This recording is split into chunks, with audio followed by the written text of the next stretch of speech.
वही हुआ जिसके बारे में हमने ये टेस्ट मैच शुरू हुआ था तो कहा था। वेस्ट इंडीज चढ़ गया, पाकिस्तान बढ़ गया। आकिब जावेद जिन्होंने 2 दिन पहले बड़े बड़े दावे किए थे और ये कहा था कि हम जो है वो ऐसी पिचेस इसलिए बना रहे हैं ताकि ऑस्ट्रेलिया, इंग्लैंड ये जब आए तो इन्हें भी हमें हमारे मुल्क में जीतने के लिए 18 साल लग जाएं, 20 साल लग जाएं, 25 साल लग जाएं। सीधा सीधा फार्मूला है भाई। पिच को 4 स्पिनर्स खिलाओ, पिच ड्राई करो और पकड़ लो। लेकिन अगलों ने इस बार पकड़ने नहीं दिया। जो आपका प्लान था कि 4 स्पिनर खिलाओ, अगलों ने भी 4 स्पिनर खिला लिए और आपको पकड़ने नहीं दिया बल्कि पकड़ा दिया। सीन ये हुआ है कि पाकिस्तान जो ये मैच पहले ही दिन हार गया था और ये सीरीज 1-1 से बराबर नहीं हुई, बल्कि आप ये समझें कि पाकिस्तान हार गया है क्योंकि वेस्ट इंडीज 8वें नंबर की टेस्ट की टीम, दुनिया में सबसे गंदी जो टीम टेस्ट मैचेस खेलती थी वो वेस्ट इंडीज की टीम थी। और मैं आपको सच बताऊं तो वेस्ट इंडीज की टीम के आने से पहले हमें उनके प्लेयर्स के नाम भी नहीं पता थे। 3-4 याद थे। ब्रैथवेट है, मोटी है, उसके अलावा कैमर रोच और वो सील्स या इस तरह से उसका नाम था। और यहां पे जब वेस्ट इंडीज आया तो ये जो वेरिकेन है, पता ही नहीं था कि ये इतना बेहतरीन ऑलराउंडर हम बनाकर भेजेंगे। ये जो परफॉर्मेंस है इसकी आप मेरे से लिखवा कर ले लें, इसके बाद इसका पूरा कैरियर आप देखते रहें, इस तरह की परफॉर्मेंस ये बंदा नहीं दे पाएगा। हाईएस्ट विकेट टेकर है और चौथे नंबर पे है हाईएस्ट रन्स में। मतलब पाकिस्तान की तरफ से जो बड़े बड़े नाम हैं बैटिंग में उनसे बहुत आगे है वेरिकेन, और बॉलिंग में तो सबसे ज्यादा विकेट्स हैं। चौथे नंबर पे हाईएस्ट रन स्कोरर है इस सीरीज में। तो इतना बेहतरीन ऑलराउंडर हमने वेस्ट इंडीज को प्रोवाइड कर दिया है, इतना कि मतलब बॉलिंग में आप देखें तो शायद ऐसा लगता है कि रंगना हैरात है, और बैटिंग में ऐसा लगता है जैसे जडेजा है। तो ये मिसाल बनती है अब वेरिकेन पे, और इस जबरदस्त परफॉर्मेंस की वजह से वेरिकेन मैन ऑफ द मैच भी हैं और मैन ऑफ द सीरीज भी हैं। जब हमने एक प्लान किया था कि 4 स्पिनर्स खिलाएंगे, ये करेंगे वो करेंगे, हमने पहले दिन ये बात की थी कि वेस्ट इंडीज तो बहुत गई गुजरी टीम है। अगर कोई टीम बेहतर होगी, उसके पास स्पिनर्स होंगे, बैट्समैन थोड़ा बहुत भी रन्स कर गए तो आप नहीं खेल सकेंगे उनके अगेंस्ट, जितनी मुश्किल पिचेस बनाई जा रही हैं। पहली चीज तो यह है कि 5 दिन का टेस्ट मैच 2 दिन में खत्म हो रहा है। हमने इस पे भी बोला कि ठीक है, इंडिया में भी बहुत अरसे तक ऐसा होता रहा, साउथ अफ्रीका में यह होता है, न्यूजीलैंड में यह होता है, तो हमने बोला है कि ठीक है चलता है। लेकिन जब आप अपनी कंट्री में अपनी कंडीशंस के हिसाब से भी नहीं खेल सकते, मतलब कि वेस्ट इंडीज की टीम आपको अपने मुल्क में 34 साल बाद हरा के जा रही है। वेस्ट इंडीज की टीम पाकिस्तान को पाकिस्तान में 34 साल के बाद हरा के जाएगी।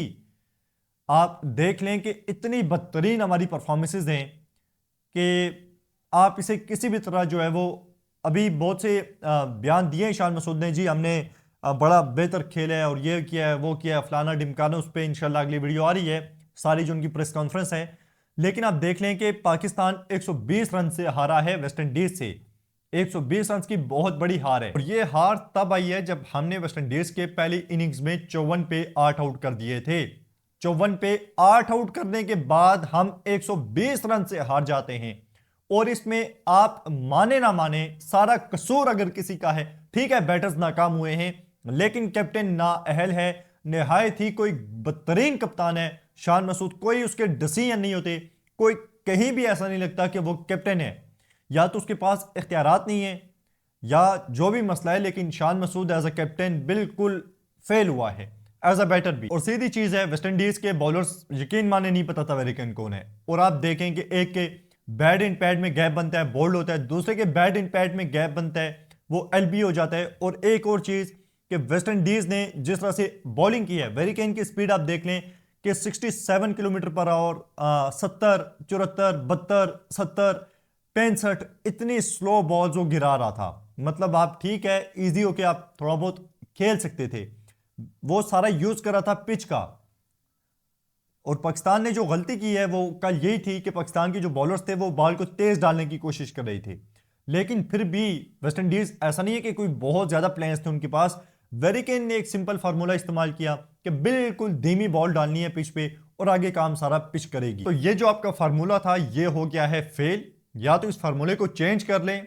अगर ये फार्मूला लेकर आपने चलना है तो अपने जो प्लेयर्स हैं, पहली बात है डोमेस्टिक में ये पिचेस आप बनाएं कि डोमेस्टिक में जो प्लेयर्स हैं वो रंजू के अंबार लगा देते हैं और सामने जब आएंगे तो ऐसी पिचेस होंगी या तो आप डोमेस्टिक में भी स्पिन ट्रैक बनाएं और वहां से आप जो आपके प्लेयर्स हैं इन्हें भी डोमेस्टिक खिलाएं। जो बाबर आजम है, रिजवान है, सबको आप डोमेस्टिक खिलाएं, मुश्किल पिचेस बनाएं, तभी यहां पे वो परफॉर्म कर सकते हैं। डोमेस्टिक में आप कामरान गुलाम को देख लें, इतने बड़े बड़े रंजों के अंबार लगाए थे उसने, और इंटरनेशनल में आते साथ ही उसके जो है वो एक्शन ही बदल गए। वो स्मिथ अपने आप को समझने शुरू हो गया है, या पता नहीं क्या मसला है। तो पाकिस्तान को या तो फार्मूला चेंज करना पड़ेगा या फिर आपको सख्त मेहनत करनी पड़ेगी। बाबर आजम के पास इस पूरी सीरीज में इतना शानदार मौका था कि आप इमेजिन नहीं कर सकते। 4 इनिंग्स थी, चारों इनिंग्स थी जिनमें बाबर आजम हीरो बन सकता था। 4 इनिंग्स में से एक में भी परफॉर्म कर जाता तो वो इनिंग्स पाकिस्तान को काम आ सकती थी। लेकिन हमने हमेशा बोला है कि जब भी जरूरत पाकिस्तान को हुई रन्स नहीं आते, जब भी जरूरत अपने आप को हुई रन्स आते हैं। और ये वो 4 इनिंग्स थी, इनमें से एक में भी वो परफॉर्म कर जाता तो बहुत बड़ा हीरो बन जाता। लेकिन अब वो जो एक दौर था बाबर आजम का, दुनिया के टॉप बैटर्स के साथ कंपेयर किया जाता था, अब उसे वापस अचीव करने के लिए उन्हें बहुत मेहनत करनी पड़ेगी। अब देखते हैं कि वो मेहनत करेंगे या सोशल मीडिया पे ही जवाब देंगे। यही थी बस वीडियो। हमारी 3 मैचेस की विनिंग स्ट्रीक थी, छोटी सी स्ट्रीक जो टूट गई, और वेस्ट इंडीज ने 34 साल बाद हमें शिकस्त दे दी। आप इस बारे में क्या राय रखते हैं, हमें आप कमेंट बॉक्स में बता सकते हैं।